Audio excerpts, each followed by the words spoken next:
बोलिए श्री सद्गुरुदेव भगवान की जय, सच्चे दरबार की जय।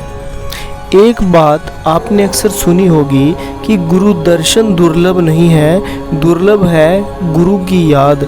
जिसको गुरु की याद आ जाए, जो गुरु के प्यार में डूब जाए और जिसकी आंखों से गुरु प्रेम में आंसू छलक उठे, तो उसके पास गुरु महाराज जी खुद ब खुद खींचे चले आते हैं।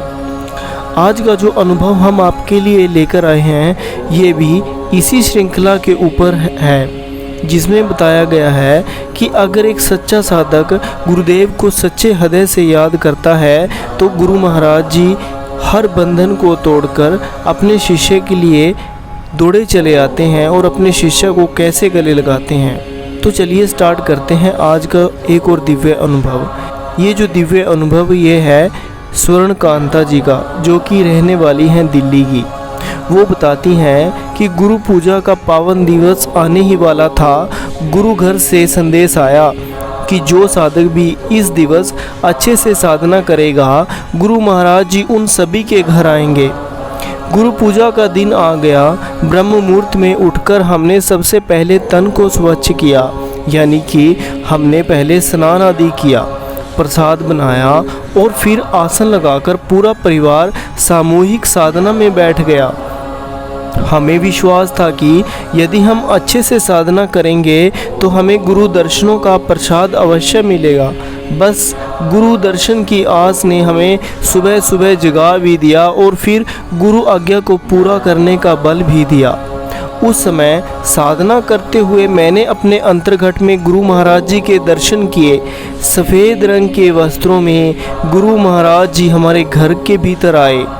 हमने भोग के लिए हलवे का प्रसाद बनाया था। महाराज जी भगोने के पास गए और उन्हें ढक्कन को हटाकर थोड़ा सा हलवा अपने मुख में रख लिया। उसके बाद गुरुदेव ने ढक्कन को पूरी तरह बंद भी नहीं किया, बल्कि थोड़ा खुला ही रहने दिया। जाते जाते वे मेरे छोटे बेटे से बात करते हुए मेरी आंखों से ओझल हो गए, अर्थात मेरा दिव्य अनुभव समाप्त हो गया।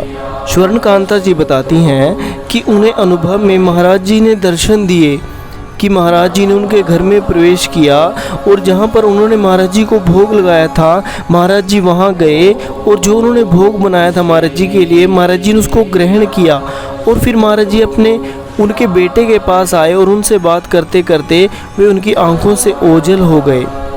आगे वो बताती हैं कि साधना से उठते ही मैं दौड़कर भगोने के पास गई। सच में भगोने का ढक्कन खुला हुआ था, हलवा भी कम था, अर्थात गुरुदेव हलवे को सचमुच भोग लगा कर गए थे। मैंने तुरंत अपने छोटे बेटे से पूछा, क्या तुम्हें भी गुरुदेव के दर्शन हुए? मेरे अनुभव में वे तुमसे बात कर रहे थे। बेटा एकदम से बोला, हाँ सचमुच गुरु महाराज जी मुझसे बातें कर रहे थे।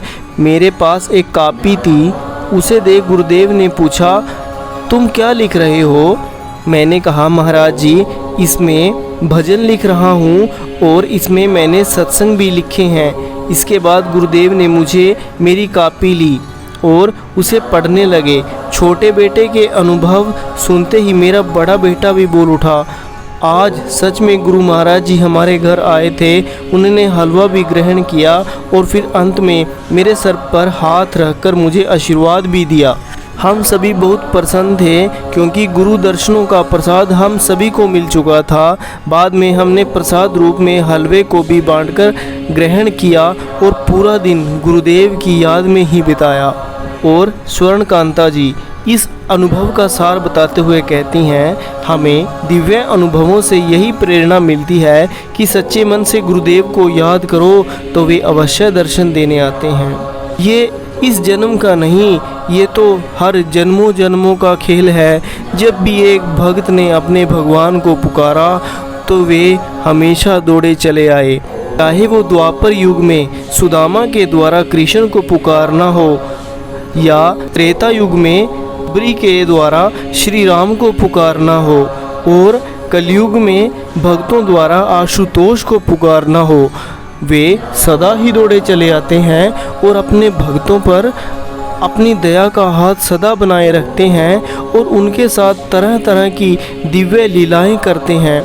धन्य है ऐसा जीवन पाकर हम, जिसमें हमें ऐसे गुरु का संग मिला जो हमारे साथ ऐसी लीलाएं करते हैं जैसे भगवान श्री कृष्ण गोपियों के साथ करते थे।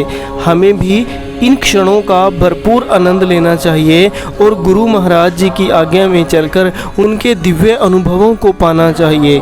इसी श्रृंखला के साथ कि आप ध्यान साधना और गुरु से जुड़े रहेंगे, मैं आज का अनुभव यहीं समाप्त करता हूँ। जय महाराज जी की।